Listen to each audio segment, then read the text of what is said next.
Bonjour à tous, bienvenue à ce flash d'information. Le président de la République a quitté Abidjan ce matin pour N'Djamena, capitale tchadienne.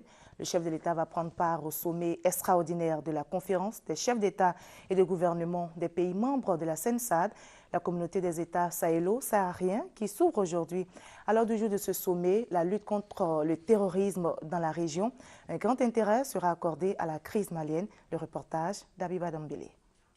Le président de la République va prendre part ce samedi à N'Djamena, la capitale tchadienne, à la session extraordinaire de la conférence des chefs d'État des pays membres de la CENSAD, la communauté des États sahélo-sahariens. Ce sommet, le premier qui se tient après la crise malienne, va se pencher sur les questions de paix et de sécurité dans l'espace CENSAD, notamment la situation sécuritaire au Mali et sur la charte révisée de l'organisation.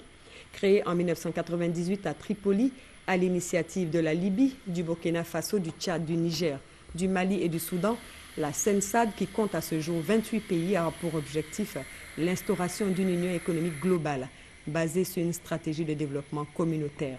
Nul doute que la présence à N'Djamena du président en exercice de la CEDEAO et ses initiatives pour le règlement de la crise malienne permettront de donner un coup d'accélérateur aux efforts des pays africains.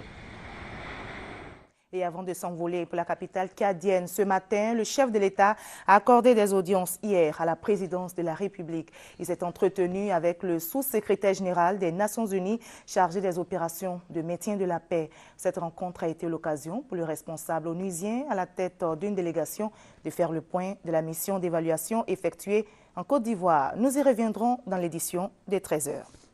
Sur la base d'un arrêté du maire de Yopougon portant interdiction de 3 manifestations prévues aujourd'hui, le ministère d'État, ministère de l'Intérieur et de la Sécurité demande aux organisateurs des dites manifestations de surseoir à leur rassemblement.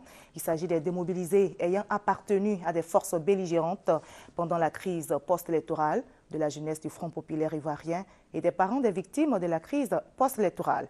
Le ministère de l'Intérieur en appelle au sens civique des initiateurs de ces manifestations pour s'en tenir scrupuleusement au respect de la décision du maire de Yopougon afin d'éviter des débordements pouvant entraîner des morts d'hommes. Les 3 manifestations étant prévues sur le même site. On va parler des travaux de construction du 3e pont d'Abidjan, le pont Henri Konan Bédié. Pour l'avancement des travaux, l'agence de gestion des routes annonce à partir d'aujourd'hui, samedi 16 février, la fermeture de la voie reliant l'université Félix Houphouët-Boigny de Cocody au quartier Les Jardins de la Riviera 2. Pour maintenir le trafic dans la zone du projet, la Géroute a prévu des voies de déviation. Nous les écoutons. La couleur grise représente effectivement, disons, la route existante. La couleur jaune représente la route que nous venons de construire. La couleur bleu foncé représente la zone que nous allons couper pour construire l'ouvrage.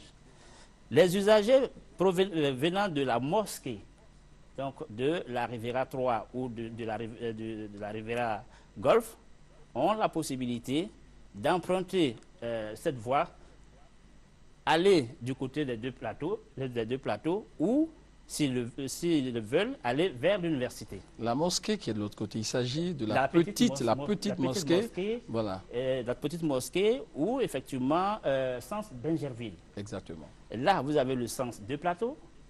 Ici, vous avez le sens université. En fait, c'est le sens université, c'est l'ancienne voie qui permet effectivement d'aller à la mosquée. Là, à partir de la mosquée, vous tournez à droite, vous empruntez la voie provisoire et vous avez la possibilité d'aller aux deux plateaux ou à l'université. Pour les usagers venant de l'université, il faut qu'ils sachent que désormais cette voie est interrompue. Ils ont la possibilité d'aller vers ce carrefour, emprunter la voie provisoire et remonter vers la petite mosquée.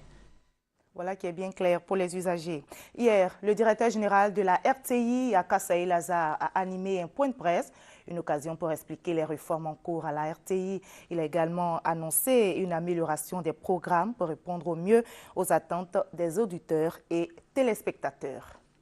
Hors de la Côte d'Ivoire, en Tunisie, le parti islamiste le NADA appelle à manifester ce matin pour dénoncer la décision du Premier ministre de former un nouveau gouvernement, un gouvernement apolitique, un gouvernement de technocrates.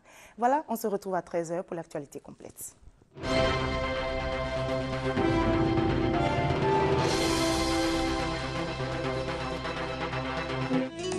Le ministre d'État, ministre de l'Intérieur et de la Sécurité,